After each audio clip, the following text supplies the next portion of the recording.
Sky educare में एक बार फिर से आप सभी का स्वागत है और मैं हूं आपके साथ SK कटारिया। तो आज हम जिस टॉपिक को पढ़ने वाले हैं वो आप सभी को मालूम ही होगा।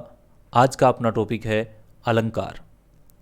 रीट के पाठ्यक्रम में ये एक नया बिंदु जोड़ा गया है, तो आज हम इसे विस्तार पूर्वक पढ़ेंगे। तो चलिए बिना समय गवाए शुरू करते हैं। तो आज का अपना टॉपिक क्या है?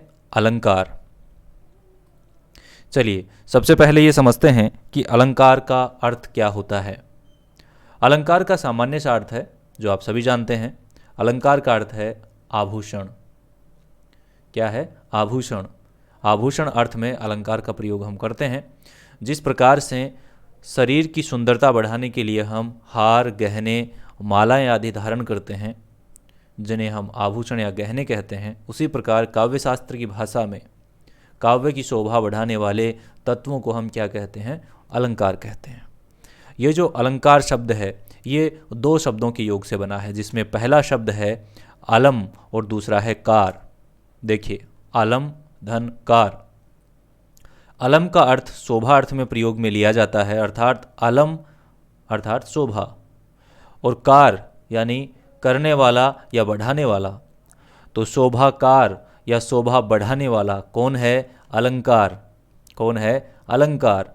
तो अलंकार का अर्थ आप सभी को समझ में आ ही गया होगा। अलंकार यानी कि आभूषण दो शब्दों से मिलकर बना है, अलम धन कार। अलम का अर्थ होता है शोभा और कार का अर्थ होता है बढ़ाने वाला। अर्थात अलंकार क्या है? अलंकार शोभा बढ़ाने वाला धर्म है या शोभा बढ़ाने वाला तत्व है। ठीक है, चलिए अब हम इसकी व्युत्पत्ति जनक अर्थों को देखते हैं। देखिए, अलंकार शब्द की व्युत्पत्ति 3 प्रकार से बताई गई है, या फिर यूं कहें कि अलंकारों की व्युत्पत्ति 3 प्रकार से बताई गई है, जिसमें पहला प्रकार है अलंकरोति इति अलंकार है। जो अलंकृत करता है वो अलंकार है। कौन है अलंकार?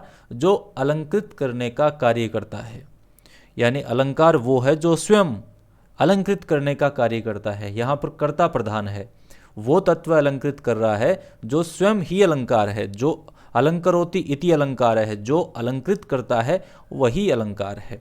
अर्थात इसको कृत्र प्रधान व्युत्पत्ति अर्थ बताया गया है। लिखा गया है कि कृत्र प्रधान व्युत्पत्ति ही एवं अश्यार्थ। अश्यार्थ है शब्दार्थो सुशोभयति स। जो शब्दों को सुशोभित करता है वही अलंकार है। तो अलंकरोति इति अलंकार है, जो अलंकृत करता है वही अलंकार है। देखिए दूसरा अर्थ समझिए, फिर आपको इसमें डिफरेंस क्या है वो समझ आएगा। यहाँ तक आपको लग रहा होगा कि मैं एक ही चीज़ को बार बार जोर दे के क्यों बोल रहा हूँ। देखिए, अलंक्रियते अनेन इति अलंकार है। जिसके द्वारा अलंकृत किया जाता है वो अलंकार है। देखिए यहाँ पर 2 छोटे छोटे अंतर हैं। पहली लाइन का हिंदी अर्थ देखिए, जो अलंकृत करता है वही अलंकार है, यानी कृत्र प्रधान है, यहाँ पे कर्ता प्रधान है, जबकि यहाँ पर करण प्रधान है, क्योंकि यहाँ पर जिसके द्वारा अलंकृत किया जा रहा है, यानी यहाँ पर तो कर्ता प्रधान है जो खुद अलंकृत कर रहा है, यहाँ पर किसी के द्वारा किया जा रहा है। तो कर्ण प्रधान वाला व्युत्पत्ति वाला ये अर्थ है। परीक्षा में आपको थोड़ा सा ध्यान रखना है अगर इस प्रकार का क्वेश्चन आता है तो अलंकार का जो अर्थ बताया गया है वो ये बताया गया है अलंक्रियते अनेन इति अलंकार है। हम कई बार पढ़ते हैं कि अलंकार का अर्थ क्या होता है? अलंक्रियते अनेन इति अलंकार है। जिसके द्वारा अलंकृत किया जाए वही अलंकार है।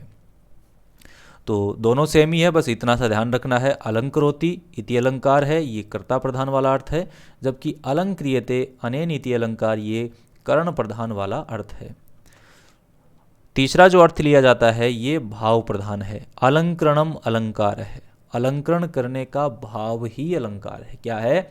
अलंकरण करने का जो भाव है वही अलंकार है। अलंकृति ही अलंकार है, यानी कि अलंकृति ही अलंकार है। ठीक है, ये बात आपको ध्यान में रखनी है। तो अलंकरण करने का भाव अलंकार है। इसके बारे में कहा गया है अलंकरण से भाव एवं अलंकार है। जो अलंकरण करने का भाव है वही अलंकार है। तो ये भाव प्रधान व्युत्पत्ति वाला अर्थ है। तो मूल रूप से आपको यहाँ पर यही समझना है कि ये अलंकार का अर्थ बताया गया है कि अलंकार कहते किसे हैं। अलंकरोति इति अलंकार, जो अलंकृत करता है वो अलंकार है, जिसके द्वारा अलंकार किया जाता है वो भी अलंकार है। अलंक्रियते अनेन इति अलंकार है, और अलंकरण करने का भाव भी अलंकार है। तो तीनों ही बातों में अलंकार को ही बताया गया है। कर्ता प्रधान हो, चाहे करण प्रधान हो, चाहे भाव प्रधान हो, जिसके द्वारा अलंकार अलंकृत किया जा रहा है या जो खुद अलंकृत कर रहा है या अलंकरण करने का भाव है तो अलंकार ही। बस परीक्षा की दृष्टि से आपको 3 तरह से इसे याद करना है, ठीक है। चलिए अब हम सीधे अलंकारों की तरफ बढ़ते हैं और सबसे पहले हम बात करते हैं कि अलंकार कितने टाइप के होते हैं, ये कितने प्रकार के होते हैं। यहाँ तक हमने केवल ये समझा है कि अलंकार का अर्थ क्या होता है। अलंकार का अर्थ क्या होता है, अलंकार शब्द को हम आभूषण के रूप में प्रयोग में लाते हैं, आभूषण से इसका अर्थ लगाते हैं। 2 शब्दों से मिलकर बना है। अलम धनकार यानी कि शोभा बढ़ाने वाला अलंकार है। जो अलंकृत करता है वो अलंकार है, जिसके द्वारा अलंकृत किया जाता है वो अलंकार है, और अलंकरण करने का भाव भी अलंकार है, ठीक है। चलिए अब हम इसके भेदों की तरफ या प्रकारों की तरफ बढ़ते हैं। तो मूल रूप से अलंकार को 3 भागों में बांटा गया है। अलंकारों के भागों को पढ़ने से पहले यहाँ पर ये एक स्लाइड है जिसमें अलंकारों की परिभाषा विभिन्न विद्वानों के द्वारा दी गई है। एक बार वो देख लेते हैं, क्योंकि ये स्लाइड बीच में यहाँ पे डाली हुई है, उसके बाद में हम इनके भेदों को देखेंगे। तो वामन महोदय ने अलंकार की परिभाषा किस प्रकार से दी है वो देखिए।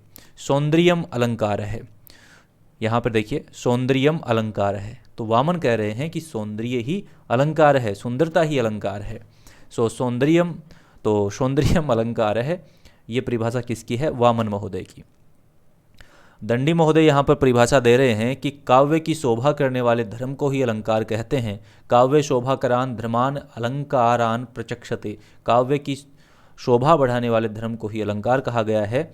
अग्नि पुराण में कहा गया है अलंकार रहिता विधवैव सरस्वती। देखिए इसका अर्थ ये है कि अलंकार से रहित सरस्वती विधवा की तरह होती है। अर्थात काव्य में, यहाँ पर काव्य से सरस्वती का अर्थ लिया गया है कि काव्य से यदि अलंकारों को निकाल दिया जाए तो यह किसी विधवा स्त्री की तरह हो जाता है। यानी कि विधवा स्त्री किसी भी गहनों को धारण नहीं करती है, तो बिना गहनों को धारण की हुई जो स्त्री है उसी तरह से काव्य से यदि अलंकारों को हटा दिया जाए तो उसी प्रकार से वो लगेगा। तो अलंकार रहिता विधवेव सरस्वती, ये अग्निपुराण में कहा गया है। उपकुर्वन्ति तम संतम ये अंगद्वारेण जातुचित हारादिवत अलंकारास्ते अनुप्रास उपमादय है। यानी हार आदि की तरह है। हम शरीर पर जब हार आदि धारण करते हैं तो उसी तरह काव्य में अनुप्रास उपमा आदि जो अलंकार हैं वो धारण किए जाते हैं। तो हारादिवत अलंकारास्ते अनुप्रासोपमा उपमादय है। अनुप्रास उपमा आदि जो अलंकार हैं वो काव्य में शोभा बढ़ाते हैं। चलिए आगे बढ़ते हैं। जो मैं आपको प्रकार बता रहा था कि अलंकारों के मूल रूप से 3 प्रकार हैं, उनको एक एक करके समझते हैं। तो पहला प्रकार है शब्दालंकार। देखिए शब्दालंकार, तो शब्दालंकार वो अलंकार हैं जहाँ काव्य में जो चमत्कार उत्पन्न होता है, काव्य में जो सुंदरता आती है, काव्य की जो शोभा बढ़ती है वो शब्दों के द्वारा बढ़ाई जाती है। तो शब्दालंकार वो अलंकार होते हैं जहाँ पर काव्य में जो चमत्कार या सुंदरता या शोभा बढ़ाई जाती है वो शब्दों के द्वारा बढ़ाई जाती है। उदाहरण के द्वारा जब हम समझेंगे तो हमें ज़्यादा बेहतरीन तरीके से समझ आएगा। तो यहाँ पर देखिए लिखा क्या गया है, जहाँ काव्य में चमत्कार का आधार केवल शब्द हो, केवल शब्द ही चमत्कार का आधार हो, वहाँ शब्दालंकार होता है। इसके अंतर्गत अनुप्रास, संलेस, यमक, वक्रोक्ति आदि अलंकार शामिल किए जाते हैं, जिनको हम यथा समय जहाँ पर पढ़ रहे होंगे जो अलंकार उसी समय उस पर डिटेल में बात करेंगे, ठीक है। यहाँ पर हम सामान्य रूप से इसके भेद पढ़ रहे हैं। दूसरा है अर्थालंकार। तो जैसा कि इस शब्द के नाम से ही स्पष्ट है, अर्थालंकार, जहाँ पर अर्थ के माध्यम से काव्य में सुंदरता का होना पाया जाता है वहाँ अर्थालंकार होता है। यानी शब्दालंकारों में शब्दों में ही चमत्कार होता है, तो किसी भी काव्य को हम देखकर ही ये बता सकते हैं कि इसमें कौन सा अलंकार है। जबकि अर्थालंकार में हमें उस श्लोक का अर्थ भी आना चाहिए, तो हम उसके अर्थ को जब समझेंगे तो चमत्कार या शोभा जो भी है उस काव्य की वो हमें समझ आ जाएगी, ठीक है। तो अर्थालंकार के माध्यम से काव्य में सुंदरता का होना पाया जाता है, वहाँ पर अर्थालंकार होता है। इसके अंतर्गत उपमा, रूपक, उत्प्रेक्षा, अतिशयोक्ति आदि बहुत सारे अलंकार होते हैं। तीसरा जो अपना अलंकार है वो है उभय अलंकार, जहाँ नाम से ही स्पष्ट है, देखिए उभय अलंकार, जहाँ अर्थ और शब्द दोनों के आधार पर चमत्कार पाया जाता है या काव्य की शोभा बढ़ जाती है, तो वहाँ पर उभय अलंकार होता है। सॉरी,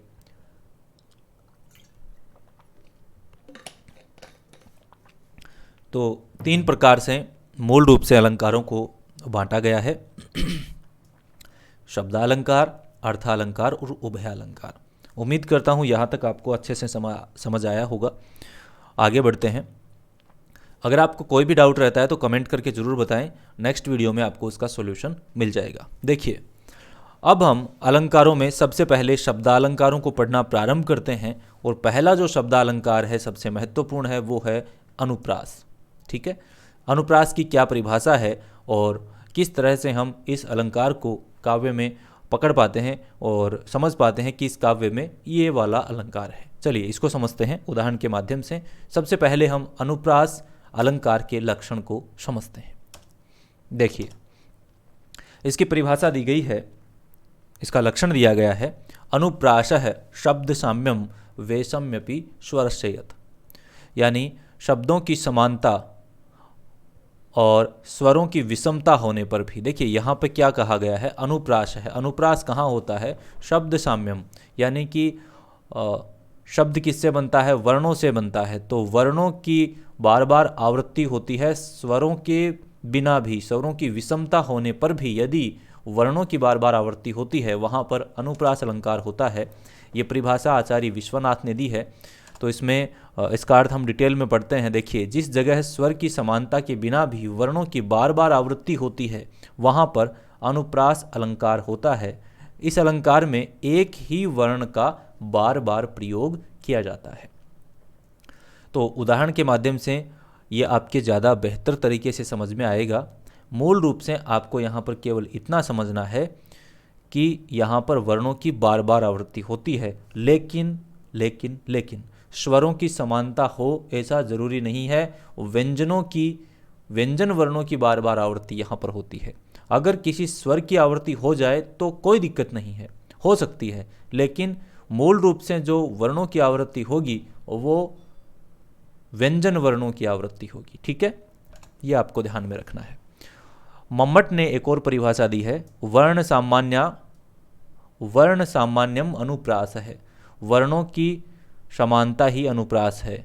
स्वरों की भिन्नता होने पर भी वर्णों की समानता क्या है? अनुप्रास है।